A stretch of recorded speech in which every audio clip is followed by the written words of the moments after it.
حضرات ہوتے تھے، زیادہ تر مدارس کے اساتذہ اور مدرسین اور پھر اس کے طلباء وہ بیٹھ کر مشورہ کرتے تھے کیا کرنا ہے کیا نہیں۔ پبلک میں تعارف نہیں تھا،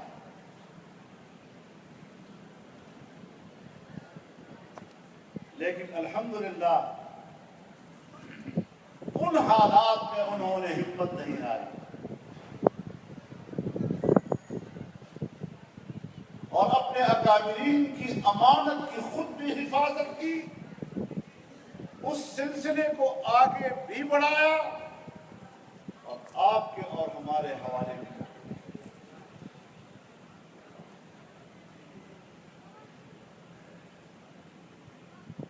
اب ظاہر ہے کہ آپ کی اور ہماری ذمہ داری ہے اس سلسلے کو آگے بڑھانا۔ آج جمعیت علماء اسلام پاکستان کی واحد سیاسی قوت ہے تو صرف ایک مکتب فکر کی نمائندگی نہیں بلکہ تمام اسلامی امت اور مسلم قوم کی نمائندگی کر رہی ہے پارلیمنٹ۔ اور میں نے تو پارلیمنٹ میں بھی کہہ دیا تھا کہ جب میں بات کروں گا اس پارلیمنٹ میں تو میری طرف کوئی بھی شخص، کوئی بھی ممبر پارلیمنٹ کسی مسلک کے حوالے سے انگلی نہ اٹھائے میری طرف، کسی خاص مکتب خیال کے حوالے سے مجھے نہ پہچانو۔ میں جب بات کروں گا تو پورے اسلام کی ترجمانی کرتے ہوئے اور پوری امت مسلمہ کی ترجمانی کرتے ہوئے بات کروں گا۔ نعرہ تکبیر! نعرہ تکبیر! انقلاب مولانا فضل الرحمان زندہ باد! اسلامی انقلاب زندہ باد! اس اعتبار سے وہ وقت بھی ہم نے دیکھا الحمدللہ کہ جب آپ پوری امت کی نمائندگی کرتے ہیں، فرقہ واریت سے بالاتر ہو کر آپ بات کر رہے ہیں۔ آپ کو ضرورت نہیں ہے، ہم دنیا میں سیاست کرتے ہیں اپنے مسلمان ہونے کے شناخت ختم کرتے ہوئے نہیں، دنیا سے کہتے ہیں جب میں مسلمان ہوں اور اسلام کی بات کرتا ہوں تو اس کا معنی یہ ہے کہ میں پوری انسانیت کی بات کر رہا ہوں۔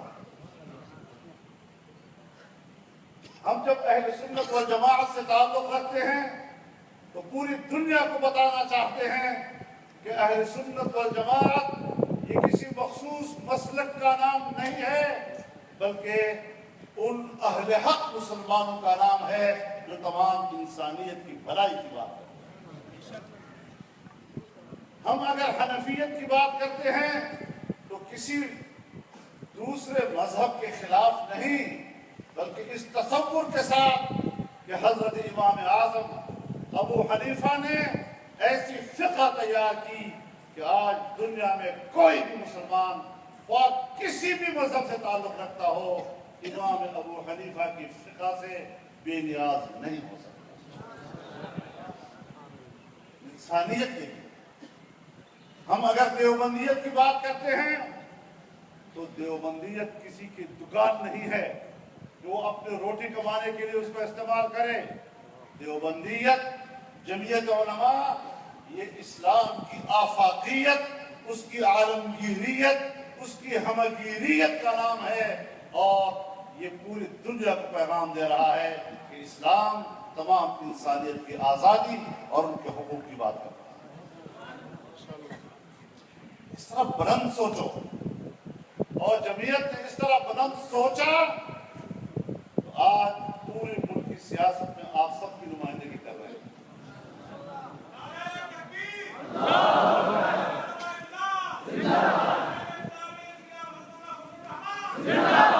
آپ نے محصور نہیں کیا اپنے آپ کو، آپ نے اس شناخت کو اپنی دکان نہیں بنایا، آپ نے اس شناخت کو ایک عالمی نظریہ بنا کر پیش کیا. اسی لیے تو پھر اب جب آپ ملک کی سیاست کے بڑے دھارے میں جائیں گے تو تنقید کا نشانہ بھی تو آپ بنیں گے نا. باقی مولوی کو تنقید کا نشانہ نہیں بنتا. اسی درخت کو پتھر مارے جاتے ہیں جس درخت میں کوئی پھل گرنے کا امکان.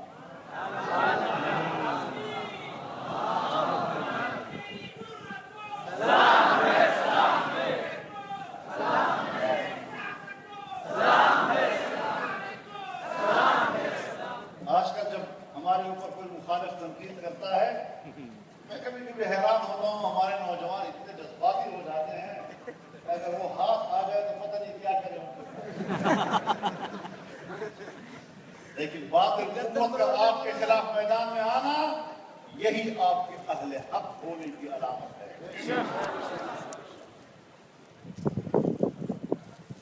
ہماری تہذیب کا دشمن، ہمارے مذہب کا دشمن، ہمارے اقدار کا دشمن، ہماری شناخت کا دشمن جب وہ کھل کر سامنے آتا ہے تو ہم سمجھتے ہیں کہ الحمدللہ اس لیے ہمارے خلاف میدان میں آتا ہے کہ وہ ہمیں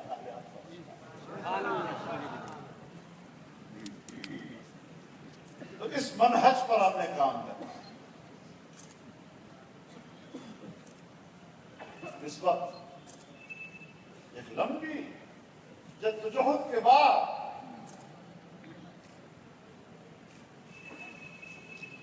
یہاں صوبہ سندھ میں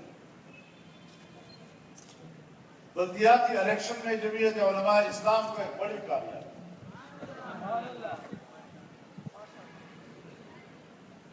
اور قرآن کریم کا تقاضا یہ ہے کہ طاقت کو آگے بڑھایا جائے، پیچھے کی طرف آنے کا کوئی راستہ نہیں. علامہ راشد محمود قدم بڑھاؤ. علامہ راشد محمود قدم بڑھاؤ. اور آگے بڑھنے کا تصور ہے، ترقی کا تصور ہے، پیش رفت کا تصور ہے، طاقت کو بڑھانے کا تصور دیتا ہے. پیچھے ہٹنا اس کو تو ردت کہتے ہیں. الرد من الخلف ومن ارتد فاقتلوه. اسلام میں پیچھے ہٹنے کا نام نہیں ہے، تصور نہیں ہے.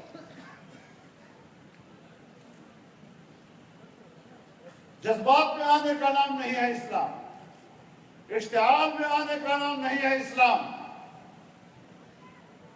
اپنے مقاصد کو سامنے رکھیں، آگے بڑھیں، کسی سے ڈریں نہیں. خوف آڑے نہیں آنا چاہیے. اپنی تدبیر، اپنا تدبر، اپنی حکمت اس سے کام لے اور آگے بڑھتے چلے.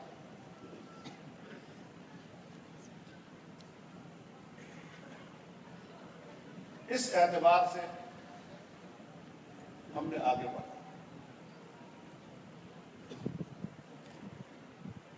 اور جب جمعیت کے 100 سال پورے ہو رہے ہیں اور ہم پشاور میں اگلے سال کے اپریل میں 7 سالہ منا رہے ہیں، جو لوگ دنیا میں نہیں رہے ہیں اسی قافلے کے لوگ تھے اور اب وہ ہم سے بچھڑ گئے ہیں. تو ان کا حصہ بھی تو ڈالنا ہے نا. وہ بھی تو یہ نہ کہیں کہ ہم نہیں ہیں. آپ کی جدوجہد اس بات کی اور آپ کا وہاں پر شرکت اس بات کی گواہی دے کہ پورے 100 سال کے جمعیت کے لوگ آج اس میں موجود ہیں.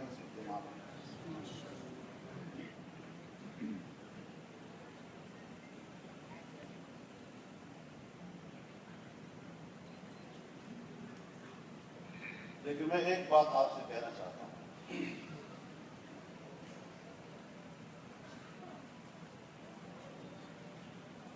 جمعیت علماء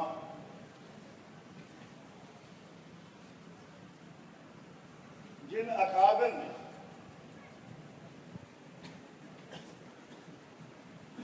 تشکیل دی، جنہوں نے اس کی بنیاد رکھی، ان کا تعلق بھی ایک مدرسے سے۔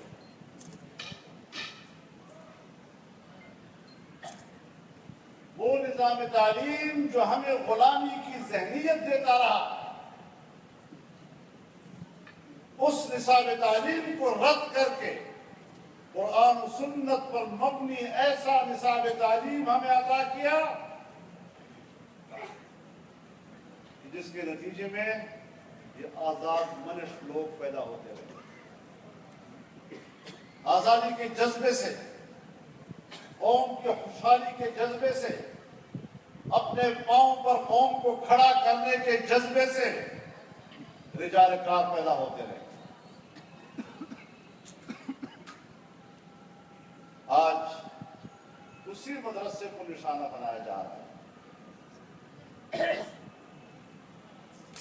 اسی مدرسے کو نشانہ بنایا جا رہا ہے۔ یاد رکھیں، ہم نے مدارس میں اس قسم کے عناصر کا راستہ روکنا ہے، روکنا ہے اس کو انشاءاللہ۔ ہم پاکستان کے آئین اور قانون کے دائرے میں کام کر رہے ہیں، لیکن یہ جو روز روز تم نیا نیا قانون لاتے ہو اور مدرسوں کو اپنے بری نیتوں کا اظہار کر کے جکڑنے کی کوشش کر رہے ہو، تمہاری یہ بری نیتیں دھری کی دھری رہ جائیں گی۔ بدنیتی پر مبنی قانون تسلیم نہیں کیا جائے گا، اور ہم آج بھی واضح طور پر اس کنونشن کے ذریعے سے اعلان کرتے ہیں کہ اس صوبے میں جو نیا قانون متعارف کرایا گیا ہے، ہم صوبائی حکومت سے کہنا چاہتے ہیں کہ خبردار، اس قسم کا یک طرفہ قانون قبول نہیں کیا جا سکتا۔ مدارس سے بات کرو، مشاورت کرو، باہمی اتفاق رائے سے اگر کوئی بات طے ہوتی ہے ہم قبول کریں گے، لیکن یک طرفہ طور پر اگر آپ نے مدارس پر آمریت مسلط کی، جمہوریت کی لبادے میں، تو یاد رکھو ہم تمہارے ایسے قانون کو تار تار کر کے پھینک دیں گے اور کوئی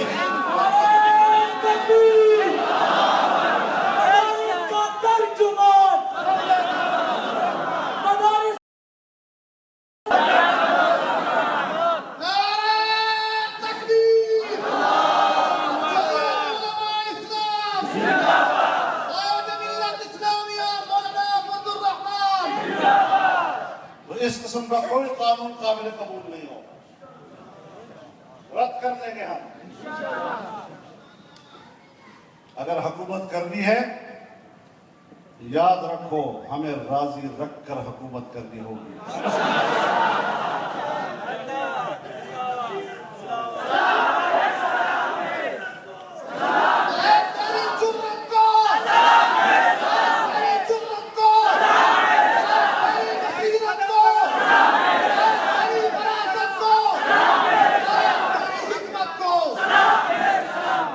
پھر اگر ایسی مرحلہ آیا تو تیار رہو گے؟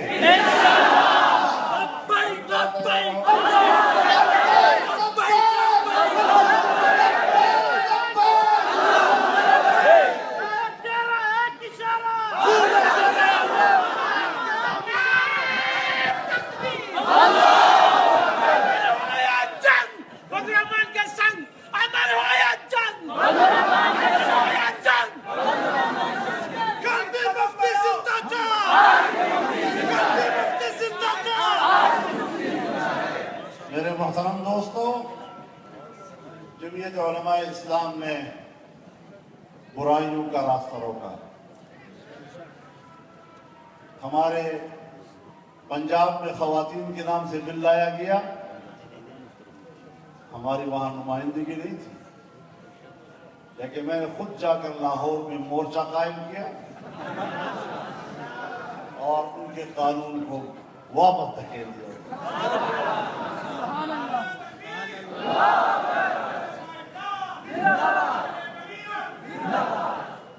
پشاور میں وہاں کی صوبائی حکومت نے بھی اس طرح کا کوئی قانون متعارف کرایا ہم نے اس کو بھی واپس کروایا.